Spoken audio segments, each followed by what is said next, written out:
Chelsea FC is located in the southwest central part of the city of London.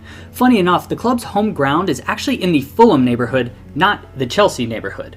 London is located in the southern central part of England in the United Kingdom.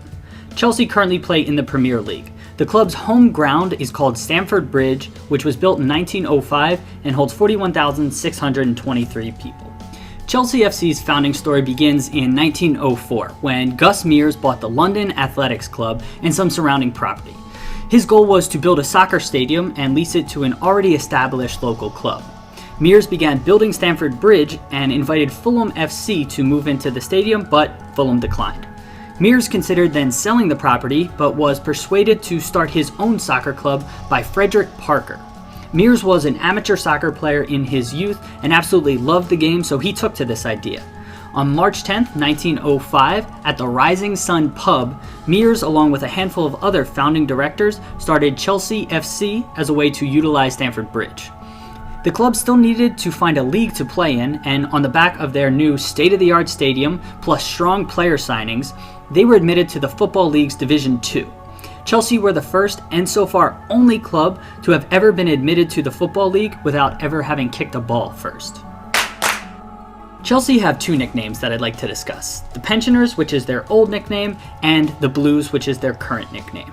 Chelsea were called the Pensioners until the mid-1950s because their home stadium is in close proximity to the famous Royal Hospital Chelsea.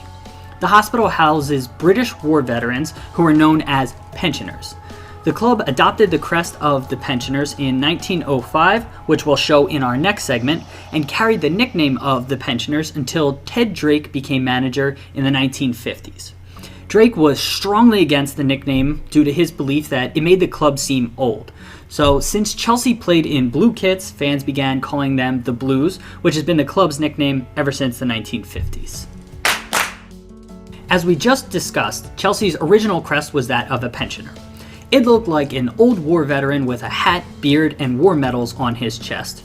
This was used from the club's founding until 1952 when Ted Drake insisted on a change. A simplified temporary crest with just the letters CFC intertwined was used for one season before the club debuted a new crest in 1953.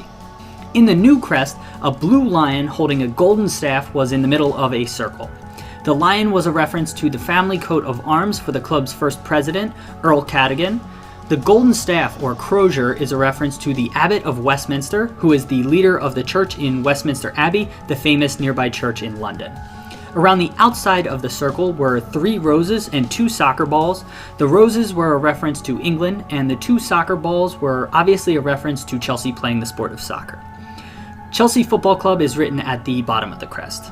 This crest was changed in the 80s due to some trademark complications before the current crest was implemented in the 2004-2005 season to celebrate the club's 100-year anniversary.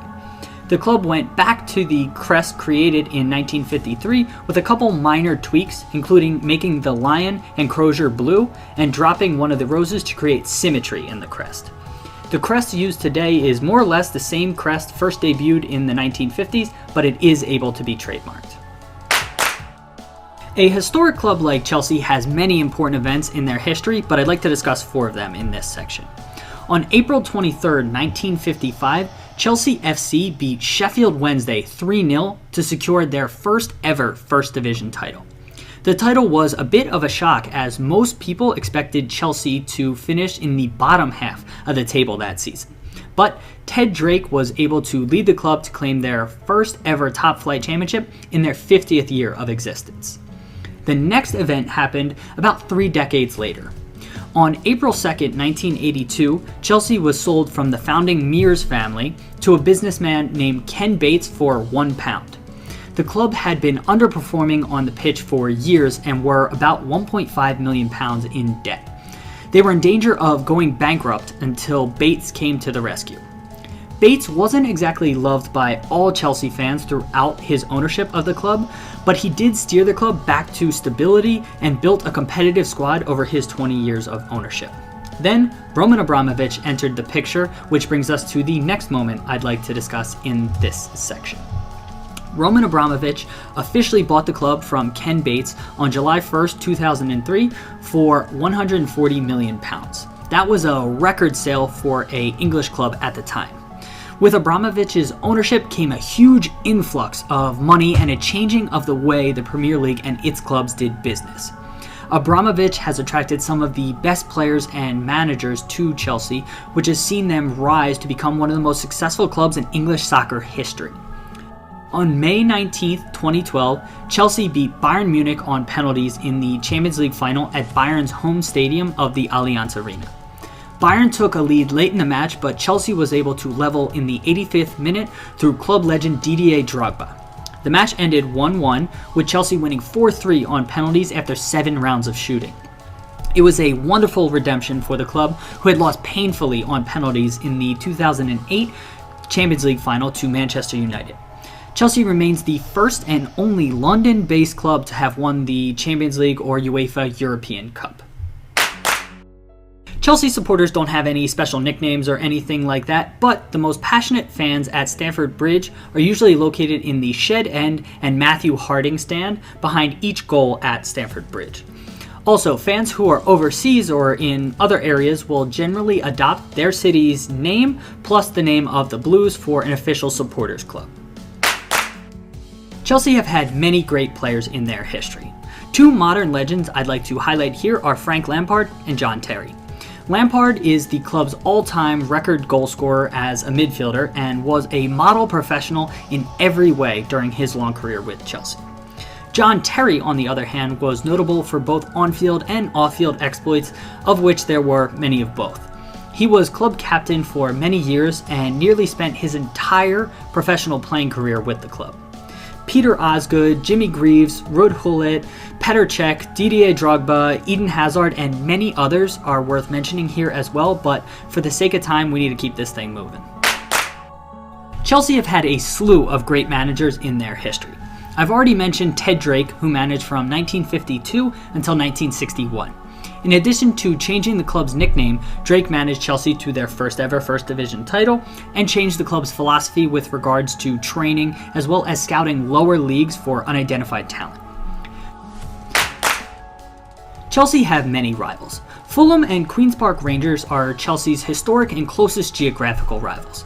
But those rivalries have faded a bit in recent times with Chelsea's rise to the top of English soccer and those 2 clubs' struggles. So instead, I want to focus on Chelsea's 3 main Premier League rivals in this section: Arsenal, Tottenham, and Manchester United. The rivalry between Chelsea and Arsenal has really heated up in the last 3 decades. There were consequential and fiery matches prior to the 1990s, but the rivalry really started gaining traction during this time period. Chelsea gave Arsenal their only loss in the 1990-1991 season, and there were a handful of other intense matches in the 90s. When Roman Abramovich became owner of Chelsea in the early 2000s, things were taken to another level. Chelsea's Tottenham rivalry can be traced back to the 1967 FA Cup final, which was the first to be contested by 2 clubs from London. Spurs won the match 2-1 with 2 former Chelsea players, which helped ignite animosity between the clubs. In the 1974-75 season, the 2 clubs were battling to avoid relegation from the First Division and met in a late season match. Spurs won that match 2-0 and effectively relegated Chelsea that season. Chelsea turned the rivalry around in the 1990s and didn't lose a match for 16 years from 1990 until 2006. None more so than in 2016 with the match dubbed the Battle at the Bridge. Tottenham was chasing Leicester City in the Premier League title race and needed to win at Stamford Bridge to keep their title hopes alive. In an incredibly physical match that ended 2-2 and should have seen multiple players sent off but inexplicably weren't, Chelsea ended Tottenham's championship hopes that season. Lastly, Manchester United is considered a Chelsea rival due to Manchester United's role as the most decorated English club, at least as far as domestic titles and brand value is concerned. Under Roman Abramovich's ownership, anything less than championships are unacceptable for Chelsea, which means these 2 clubs are constantly competing for players and in the table. The rivalry has been helped by larger-than-life managers in Sir Alex Ferguson and Jose Mourinho as well. Now, Chelsea have spent 83 seasons in the top flight in their history. The club has 22 major trophies, including 7 FA Cups, 6 First Division or Premier League titles, 5 League Cups, 2 UEFA Cup Winners' Cups, 1 Champions League, and 1 Europa League. The club's record first-team appearance holder is Ron Chopper Harris with 795 appearances. The club's record goal scorer is Frank Lampard with 211 goals. Petr Cech holds the club's all-time clean sheet record with 227 clean sheets in starts, and he was involved in one more clean sheet. Fly high in the sky, the king, great flag flying high. It's time for Rich to